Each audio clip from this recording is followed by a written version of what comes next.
नमस्कार, स्वागत है आप सभी का आपके अपने channel update GK for you पर।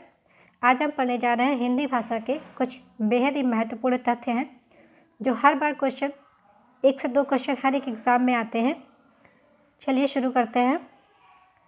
पहला प्रश्न है, हिंदी किस भाषा परिवार की भाषा है? हिंदी किस भाषा परिवार की भाषा है? यहाँ पर ऑप्शन दिया हुआ है भारोपीय भाषा, द्रविड़, ऑस्ट्रिक, चीनी, तिब्बती। तो सही आंसर हो जाएगा आपका यहाँ पर भारोपीय भाषा। ए आंसर इसका राइट आंसर हो जाएगा। भारोपीय भाषा परिवार की भाषा है। अगला प्रश्न देखते हैं, भारत में सर्वाधिक बोले जाने वाली भाषा कौन सी है? जो भाषा सबसे ज़्यादा भारत में बोली जाती है इनमें से कौन सी है? तो ऑप्शन में दिया हुआ है हिंदी, संस्कृत, तमिल और उर्दू। तो इनमें से जो सबसे ज़्यादा बोली जाने वाली भाषा है, ए आंसर राइट हो जाएगा आपका हिंदी। हिंदी सबसे ज़्यादा बोली जाती है। अगला प्रश्न है, हिंदी भाषा का जन्म हुआ था, कहाँ से हुआ है इनका जन्म? ये देखते हैं। ऑप्शन में दिया हुआ है अपभ्रंश से, लौकिक संस्कृत से, पाली प्राकृत से, वैदिक संस्कृत से। तो इनमें से जो सही आंसर हो जाएगा आपका अपभ्रंश से। ए आंसर आपका राइट हो जाएगा। ए अपभ्रंश का आंसर आपका राइट हो जाएगा। अगला प्रश्न है, निम्नलिखित में से कौन सी बोली अथवा भाषा हिंदी के अंतर्गत नहीं आती है? तो यहाँ पे कुछ भाषाएं दी हुई हैं जो हिंदी में नहीं आती, उनको छांटना है। तो ऑप्शन में दिया हुआ है बांगरू, अवधी, कन्नौजी और तेलुगु। तो इनमें से जो सही आंसर हो जाएगा आपका डी आंसर सही होगा। तेलुगु जो है तमिल में बोली जाए, तमिल भाषा है, हिंदी की भाषा ये नहीं है। बाकी कन्नौजी, बांगरू और अवधी जो है हिंदी की अंतर्गत आती है। चलिए अगला प्रश्न है, हिंदी की विशिष्ट बोली ब्रज भाषा किस रूप में सबसे प्रसिद्ध है, सबसे अधिक प्रसिद्ध है? किस रूप में सबसे अधिक प्रसिद्ध है ये पूछा गया है। हिंदी की विशिष्ट बोली ब्रज भाषा किस रूप में सबसे अधिक प्रसिद्ध है? ऑप्शन है यहाँ पर राजभाषा, तकनीकी भाषा, राष्ट्रभाषा या काव्य भाषा।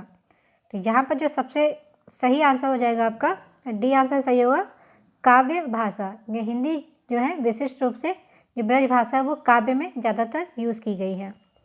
अगला प्रश्न है, भारतवर्ष में हिंदी को आप किस वर्ग में रखेंगे? ऑप्शन में दिया हुआ है राजभाषा, राष्ट्रभाषा, विभाषा या तकनीकी भाषा। तो यहाँ पर जो सही आंसर हो जाएगा आपका ए इज द राइट आंसर, राजभाषा। हिंदी राष्ट्रभाषा नहीं है, राज्य भाषा है।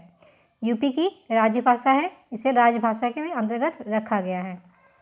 अगला प्रश्न है, डुडाही बोली जाती है। अब ये जो डुडाही एक भाषा है पर ये कहाँ पर बोली जाती है ये पूछा गया है। तो ये ऑप्शन में है पश्चिमी राजस्थान में, पूर्वी राजस्थान में, दक्षिणी राजस्थान में या फिर उत्तरी राजस्थान में। ये 2001 के एग्ज़ाम में आ चुका है क्वेश्चन, कई बार पूछा गया है। इसका जो सही आंसर हो जाएगा, जो डुडाही बोली है ये राजस्थान के पूर्वी भाषा में बोली जाती है। बी आंसर आपका सही हो जाएगा। राजस्थान और यूपी का मिला हुआ जो एरिया है वहाँ का पूर्वी भाषा एरिया जो है राजस्थान का, वहाँ पर बोली जाती है। अगला प्रश्न है, ब्रज बुली, ब्रज बुली नाम से जानी जाती है। यहाँ पे कुछ भाषा दी हुई है, कौन सही होगा ये बताना है। आपका ऑप्शन है पंजाबी, मराठी, उड़िया या पुरानी, यहाँ पर बांग्ला हो जाएगा।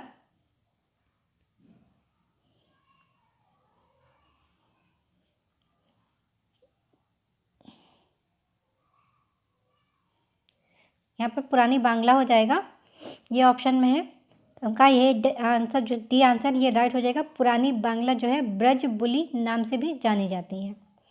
नेक्स्ट प्रश्न है, निम्नलिखित में से कौन सी भाषा देवनागरी लिपि में लिखी जाती है? यहाँ पर कुछ ऑप्शन दिए हुए हैं गुजराती, उड़िया, मराठी और सिंधी। तो जो देवनागरी लिपि में लिखी जाती है कौन सी भाषा लिखी जाती है? तो ऑप्शन यहाँ पर दिया हुआ है जो सही आंसर है इनमें से सी मराठी। मराठी भाषा जो है देवनागरी लिपि में लिखी जाती है। अगला प्रश्न है, निम्नलिखित में से कौन सी भाषा संस्कृत भाषा की अपभ्रंश है? जो संस्कृत से जन्मी है वो कौन सी भाषा है, ये पूछा गया है। तो ऑप्शन में दिया हुआ है खड़ी बोली, ब्रज भाषा, अवधी और पाली। तो जिनमें सही आंसर हो जाएगा आपका वो हो जाएगा Pali. D answer is right. Sanskrit भाषा की अपभ्रंश भाषा है पाली। पाली से स्टार्ट हुआ है। अगला प्रश्न है, अधिकतर भारतीय भाषाओं का विकास किस लिपि में हुआ है? अधिकतर भारतीय भाषाओं का जो विकास है वो किस लिपि में हुआ है?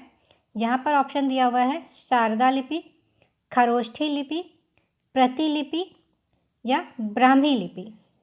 जो सही आंसर हो जाएगा डी, ब्राह्मी लिपि में हुआ है। अगला प्रश्न है, हिंदी भाषा किस लिपि में लिखी जाती है? ऑप्शन में दिया हुआ है गुरुमुखी लिपि, ब्राह्मी लिपि, देवनागरी लिपि या सौराष्ट्र लिपि। जो सही आंसर हो जाएगा आपका इसमें सी आंसर सही हो जाएगा, देवनागरी लिपि। हिंदी भाषा जो है देवनागरी लिपि में लिखी जाती है। अगला प्रश्न है, वर्तमान हिंदी का प्रचलित रूप है? वर्तमान हिंदी का प्रचलित रूप है, इनमें से कौन सा हो जाएगा? ऑप्शन में है अवधी, ब्रजभाषा, खड़ी बोली, देवनागरी। तो वर्तमान में हिंदी में जो प्रचलित में है वो कौन सी है? सी ऑप्शन, खड़ी बोली। खड़ी बोली जो है इस समय प्रचलित रूप में बोली जाती है। अगला प्रश्न है,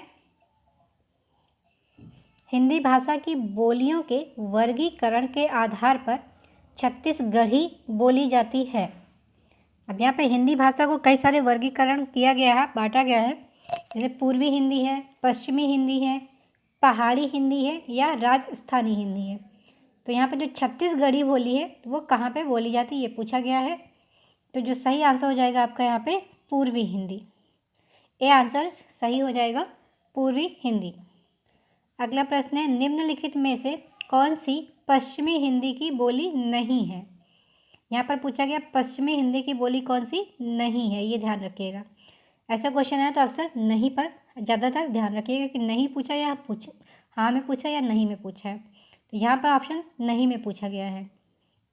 ऑप्शन है बुंदेली, ब्रिज, कन्नौजी या बघेली।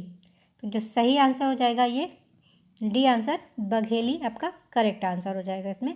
ये पश्चिमी हिंदी की नहीं है बोली है। अगला प्रश्न है, निम्न भारतीय संविधान में किन अनुच्छेदों में राजभाषा संबंधी प्रावधानों का उल्लेख है?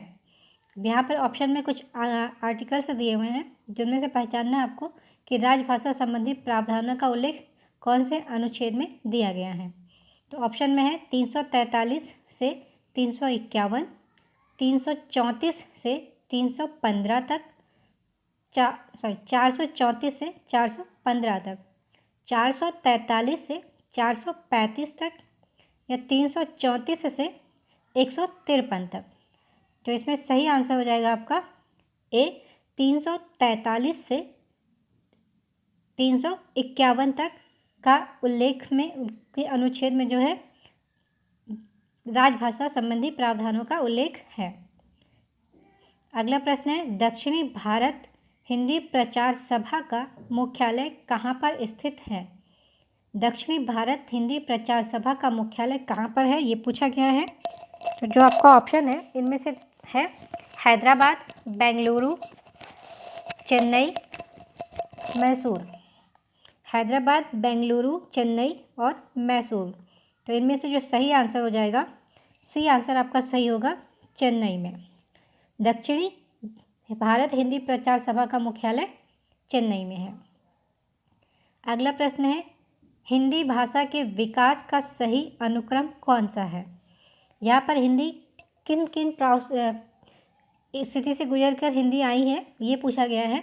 कौन कौन सी भाषा से बदला गया है इसको ये है। तो ऑप्शन में दिया हुआ पाली, प्राकृत, अपभ्रंश, हिंदी। फिर बी ऑप्शन में है प्राकृत, अपभ्रंश, हिंदी, पाली। सी ऑप्शन में है अपभ्रंश, पाली, प्राकृत और हिंदी। डी ऑप्शन है हिंदी, पाली, अपभ्रंश और प्राकृत। तो इसमें से जो सही अनुक्रम हो जाएगा, पहले आ जाएगा पाली, फिर आ जाएगा प्राकृत, फिर आपका ऑप्शन हो जाएगा अपभ्रंश, फिर हो जाएगा हिंदी। तो सही आंसर इनके अनुसार कौन सा होता है? ए आपका सही आंसर होगा, पाली, प्राकृत, अपभ्रंश, हिंदी। तो हिंदी का जो विकास अनुक्रम रहा है वो क्या है? पाली, प्राकृत, अपभ्रंश, तब हिंदी आई है। अगला देखते हैं प्रश्न, संविधान के अनुच्छेद 351 में किस विषय का वर्णन है? तो यहाँ पर जो ऑप्शन दिया हुआ है, संघ की राजभाषा, उच्च न्यायालय की, पत्राचार की भाषा, यहाँ पर ऐसे हो जाएगा, पत्राचार की भाषा, हिंदी के विकास के लिए निर्देश। तो यहाँ पर जो सही आंसर हो जाएगा आपका डी, हिंदी के विकास के लिए निर्देश दिया गया है। नेक्स्ट प्रश्न है, ब्रज भाषा है। अब यहाँ पे पूछा गया कि ब्रज भाषा क्या है। तो ऑप्शन में है पूर्वी हिंदी है, पश्चिमी हिंदी है, बिहारी हिंदी है या पहाड़ी हिंदी है। तो जो इसमें सही आंसर हो जाएगा आपका, ये बी आंसर सही हो जाएगा, पश्चिमी हिंदी है। ब्रज भाषा अक्सर ये मथुरा के आसपास के एरिया में बोली जाती है, तो इसलिए ये यूपी के हिसाब से देखा जाए तो ये पश्चिमी हिंदी मानी जाएगी। अगला प्रश्न है, मगही किस उपभाषा की बोली है? मगही किस उपभाषा की बोली है? ऑप्शन में राजस्थानी, पश्चिमी हिंदी, पूर्वी हिंदी या बिहारी हिंदी। जो सही आंसर हो जाएगा आपका डी, बिहारी हिंदी। मगही जो है बिहारी हिंदी की उपभाषा है। चैनल पर अगर आप पहली बार विजिट कर रहे हैं तो चैनल को ज़रूर सब्सक्राइब करें और बेल आइकन को प्रेस कर दें, जिससे आपके पास नोटिफिकेशन पहुंच सके। और डिस्क्रिप्शन में टेलीग्राम का लिंक शेयर दे दिया गया है, जाकर आप चैनल ज्वाइन कर सकते हैं और वहाँ पे कुछ क्वेश्चन हैं जिन्हें आप सॉल्व करेंगे तो आपके लिए फ़ायदेमंद होगा। टेलीग्राम का लिंक डिस्क्रिप्शन बॉक्स में दिया गया है। अगला प्रश्न देखते हैं, हिंदी खड़ी बोली किस अपभ्रंश से विकसित हुई है? तो मगधी, अर्ध मागधी, सौरसेनी या ब्राचर। तो जो हिंदी खड़ी बोली है वो कौन से अपभ्रंश से विकसित हुई है? तो जो सही ऑप्शन हो जाएगा सी, सौरसेनी से विकसित हुई है। हिंदी की खड़ी बोली जो है सौरसेनी अपभ्रंश से विकसित हुई है, ये याद रखिएगा। नेक्स्ट प्रश्न है, भाषा के आधार पर भारतीय राज्यों की पुनः संरचना की गई थी, तो कौन से सन में की गई थी ये पूछा गया है। 1952 ईस्वी में, 1953 ईस्वी में, 1954 ईस्वी में या 1955 ईस्वी में। यहाँ पर 56 हो जाएगा, एक्चुअली 56 होगा। आंसर आपका हो जाएगा 1956 ईस्वी में जो हुआ था। 1956 ईस्वी में जो है पुनः संरचना की गई थी। चलिए अगला प्रश्न देखते हैं, भाषाई आधार पर सर्वप्रथम किस राज्य का गठन हुआ था?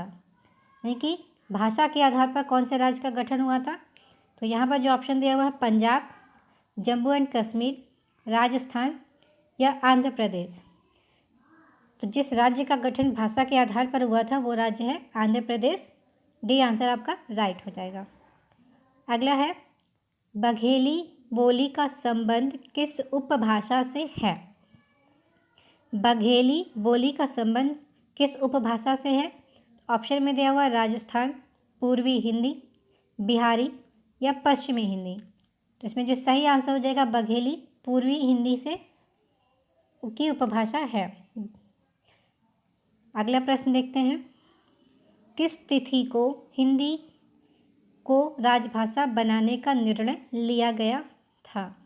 तो हिंदी जब राजभाषा बनी थी तो कौन सी डेट में बनी थी ये पूछा गया है। ऑप्शन में है 15 अगस्त 1947, 26 जनवरी 1950, 14 सितंबर 1949, 14 सितंबर 1950। जो सही आंसर हो जाएगा आपका 14 सितंबर 1949। सही आंसर आपका सही होगा। नेक्स्ट प्रश्न है, वर्ष 1955 में गठित प्रथम राजभाषा आयोग के अध्यक्ष कौन थे? तो यहाँ पर अध्यक्ष पूछा गया है। जब पहली राजभाषा आयोग का गठन किया गया था तो उस आयोग के अध्यक्ष किसको बनाया गया था? ऑप्शन में है बीजी खेर, सुनीति कुमार चटर्जी, जीबी पंत या इनमें से कोई नहीं। तो सही आंसर हो जाएगा ए आपका बीजी खेर। प्रथम राजभाषा आयोग के अध्यक्ष थे बीजी खेर। नेक्स्ट प्रश्न है, भारतीय संविधान की 8वीं अनुसूची में शामिल भाषा की संख्या क्या है? जो 8वीं अनुसूची में भाषा शामिल की गई थी उनमें से कितनी भाषाएं हैं, ये पूछा गया है। ऑप्शन में है 15, 18, 14 या 22। जो सही आंसर हो जाएगा डी। अब सबको याद होगा कि हमारी संविधान में जो है 22 भाषाओं का जिक्र किया गया है, जो कि 8वीं अनुसूची में शामिल है। अगला प्रश्न है, हिंदी की आदि जननी है। हिंदी की आदि जननी कौन है इसमें से, ये पूछा गया है। ऑप्शन में है संस्कृत, पाली, प्राकृत या अपभ्रंश। जो सही आंसर हो जाएगा इसमें ए आंसर सही होगा, संस्कृत। हिंदी की जो आदि जननी है वो संस्कृत है। नेक्स्ट प्रश्न देखते हैं, निम्नलिखित में से कौन बहुरूपीय परिवार की भाषा नहीं है? अब यहाँ पर पूछा गया है कि निम्न में से कौन सी बहुरूपीय परिवार की भाषा नहीं है। तो ऑप्शन में है मराठी, गुजराती, हिंदी और मलयालम। जो इनमें से सही आंसर हो जाएगा आपका मलयालम।